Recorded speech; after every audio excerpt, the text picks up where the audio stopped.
یہ کہتے ہیں کہ اگر ایک کسی خاتون کو شادی کیے ہوئے 10 سال ہو گئے ہیں اور زوجہ جو ہیں وہ ابھی ینگ ہیں، شاید 22 سال میں ہو تو 32 سال کی ہیں،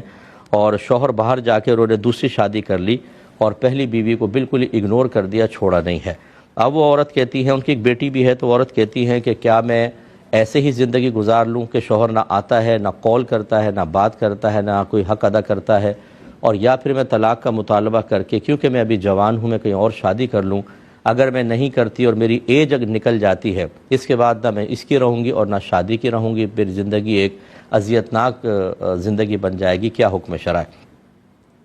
دیکھیں، ویسے تو بغیر کسی وجہ کے، یعنی ویلڈ ریزن کے، معقول وجہ کے، عورت کا شوہر سے مطالبہ طلاق کرنا حرام اور گناہ کبیرہ ہوتا ہے۔ نبی کریم صلی اللہ علیہ وسلم نے فرمایا کہ جو عورت اپنے شوہر سے بغیر کسی عذر کے، بغیر کسی وجہ کے مطالبہ طلاق کرے، وہ بروز قیامت میدان محشر میں جنت کی خوشبو بھی نہیں پا سکتی۔ یہ اتنا بڑا گناہ ہے۔ لیکن اگر کوئی معقول وجہ ہے تو بالکل شریعت اجازت دیتی ہے کہ وہ مطالبہ طلاق کر لے، جیسے کہ یہ ایک بالکل معقول وجہ ہے، یہ شوہر کا بہت بڑا ظلم ہے اور حرام اور گناہ کبیرہ ہے کہ ایک زوجہ کو ٹائم دینا، اس کے پاس رہنا، اور دوسری کو بالکل معلقہ چھوڑ دینا۔ کیا اس کے تقاضائے نفسانی نہیں ہیں؟ کیا وہ اپنے شوہر سے کچھ اپنے دل کی باتیں نہیں کرنا چاہے گی؟ معافی ضمیر وہ شوہر کے ساتھ گھومنا پھرنا نہیں چاہے گی؟ اسی طرح جو بچی یہاں پر ہے، جب وہ اسکول جاتی ہوگی، بچیاں پوچھتی ہوں گی تمہارے والد کہاں ہیں، اور وہ جب اسکول لینے جاتی ہے تو خالی ماں لینے جاتی ہے، تو سوالیہ نگاہیں۔